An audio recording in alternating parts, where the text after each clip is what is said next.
intervista chissà a Chuck. Cette saison, on revient avec un esprit de mieux faire.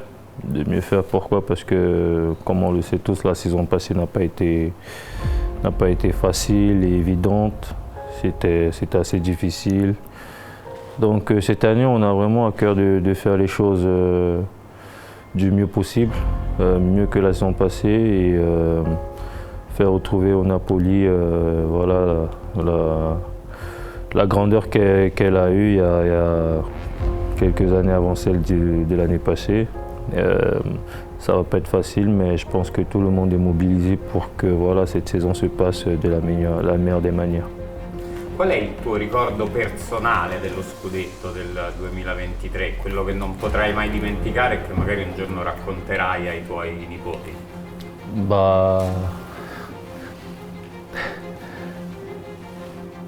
La vérité, c'est qu'il n'y a pas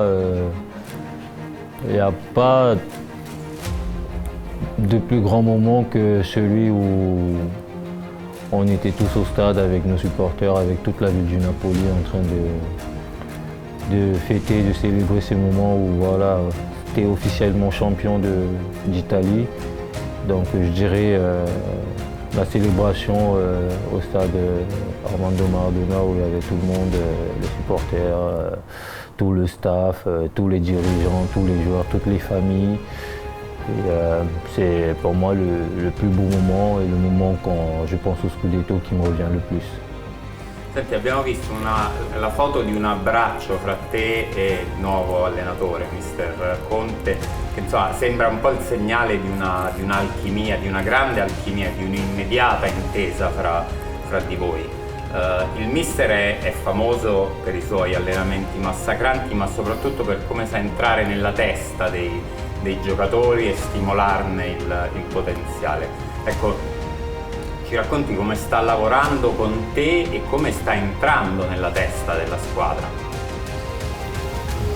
Vous l'avez dit, voilà, c'est un coach qui est, au-delà de l'aspect sportif, c'est un coach qui est humain, il me l'a démontré plusieurs fois, c'est un coach qui est assez près de ses joueurs et comme il le dit souvent, et qui préfère vous dire une vérité qui blesse plutôt qu'un beau mensonge. Et les personnes, moi, honnêtes, les personnes vraies, j'aime beaucoup. C'est pour ça que vous avez vu qu'on est super à l'aise avec lui. C'est pas tous les jours évident parce que, comme vous l'avez dit, c'est difficile, mais on pense que c'est un mal pour un bien. Après, dès le départ, quand il est arrivé, il nous a fait comprendre que voilà, il veut des guerriers. Et puis voilà, on ne travaille pas que sur l'aspect physique et tactique, on travaille aussi sur cet aspect mental qui est important. Et il vous fait comprendre que voilà, le footballeur, c'est pas que tactique, c'est pas que du jeu, c'est pas que tout ça. Pour pouvoir justement être un grand compétiteur, il faut qu'au niveau mental, il faut que là tu sois préparé, tu sois prêt à tout. C'est quelqu'un qui nous pousse à repousser nos limites, je vous le dis. Donc avec son staff, et pas que lui, parce que son staff aussi, je ne vais pas mentir, c'est deux bonnes personnes, deux belles personnes, super professionnelles qui vous poussent tous les jours. Et en fait, moi, de ce qu'il en ressort, c'est vraiment quelqu'un qui te montre que ton corps, il n'a pas de limite. Avant lui, il y avait des trucs que j'avais jamais fait et qu'aujourd'hui, je me dis, putain, c'est possible en fait de le faire. Donc c'est une de ses grandes qualités là, en dehors d'être quelqu'un de, je pense, vrai, de quelqu'un qui, voilà, qui est proche de ses joueurs, qui défend toujours ses joueurs, qui est là pour ses joueurs. Mais en retour, comme il vous le dit, il vous demande voilà, je vous donne tout, je vous défends, mais donnez-moi tout, donnez tout sur le terrain et ce ne sera jamais de votre faute, ça sera de ma faute. Tu sei un centrocampista che mette insieme creatività e strapotere fisico, dribbling e tackle. Cos'è che ti rende felice sul campo? D'aider mes coéquipiers, de faire ce qui est le plus important sur le moment pour l'équipe. C'est peut-être ce que moi je trouve comme qualité chez moi, même si c'est pas forcément une qualité et que mon entourage des fois me dit que je sacrifie souvent un peu trop de ma personne pour le collectif parce que je pourrais faire plus. Je pour aller marquer des buts, je pourrais être plus décisif. Mais parce que voilà, justement, des fois je suis un peu trop généreux dans l'effort, un peu trop à penser à ce qui est bien pour l'équipe. Je me bride un peu sans me brider, mais je ne peux pas vous dire que j'aime plus un jeu où je dribble, où je suis plus créatif, ou alors un jeu où je suis plus dans la récup, dans l'endurance et tout. C'est vraiment que je me dis qu'est-ce qui est sur le moment le plus important et c'est quoi la chose à faire sur le moment pour aider l'équipe. Donc pour moi, si tu me demandes, je te dirais c'est vraiment de comprendre, de savoir ce qui est le plus important sur le moment pour aider l'équipe. Si c'est dribbler, je dribble. Si c'est faire une passe simple, je fais une passe simple. Si c'est faire une grande course, je dois la faire. Une fois que je fais ça et que j'arrive à aider mon équipe, je suis content.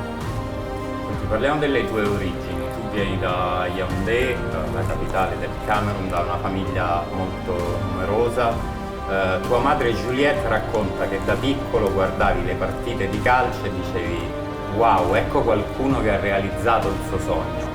Insomma, avevi molto chiaro quello che volevi fare e diventare. Ecco, ci racconti i tuoi inizi, le partite con i tuoi amici sui campi di terra dove insomma giocavate con qualunque cosa, una lattina, un arancio, una pallina e come dire questo desiderio di arrivare e di cambiare il tuo destino attraverso il calcio.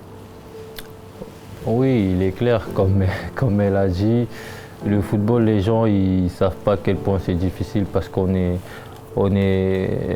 des milliers de jeunes, voire des millions à rêver d'une carrière professionnelle. Et vous comme moi savez que c'est pas aussi évident que ça parce qu'il y a beaucoup de sacrifices à faire. Il y a énormément de choses qui rentrent en compte.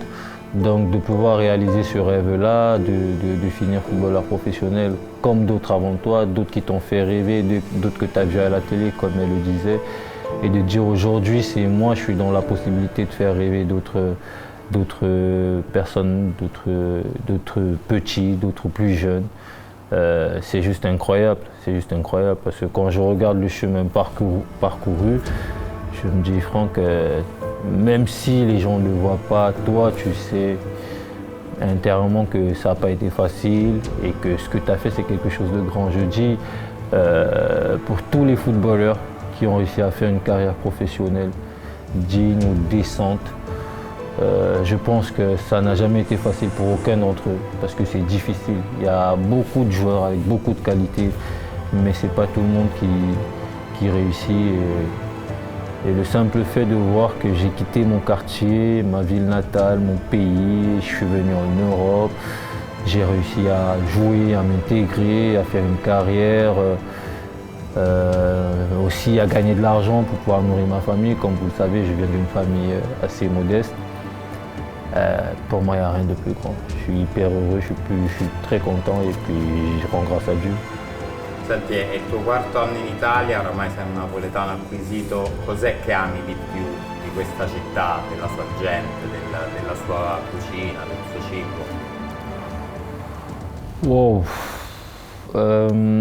La vérité, je l'ai toujours dit, j'ai été marqué par l'hospitalité des Napolitains. Vous savez, c'est peut-être super délicat de parler de racisme. Mais moi, pour un noir, depuis que je suis en Italie, depuis que je suis à Naples, je ne l'ai jamais vécu. Au contraire, j'ai vu des gens aimants, des gens aimables, des gens hospitaliers, que ce soit vis-à-vis de moi ou vis-à-vis de ma famille. Après, il y a des bons comme des mauvais moments, même en famille. Donc, l'année du Scudetto, c'était juste incroyable. L'année d'après, un peu difficile parce que voilà, en tant que supporter ou en tant que Napolitain, ça fait mal de voir son équipe ne pas gagner. Et donc à ce moment-là, j'étais un peu, pas énervé contre les Napolitains, mais j'étais en mode,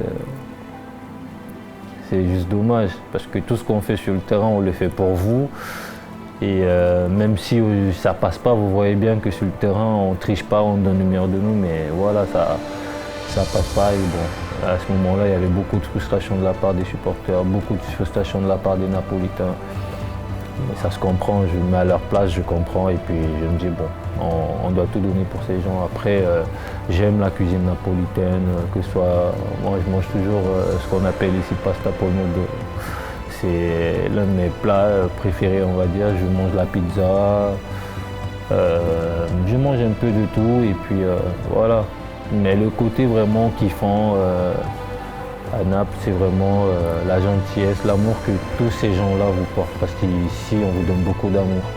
On vous fait vraiment sentir que voilà, vous êtes des personnes spéciales et puis ils vous donnent beaucoup d'amour. Donc j'ai envie de dire l'hospitalité des Napolitains. Frank, grazie. Prego.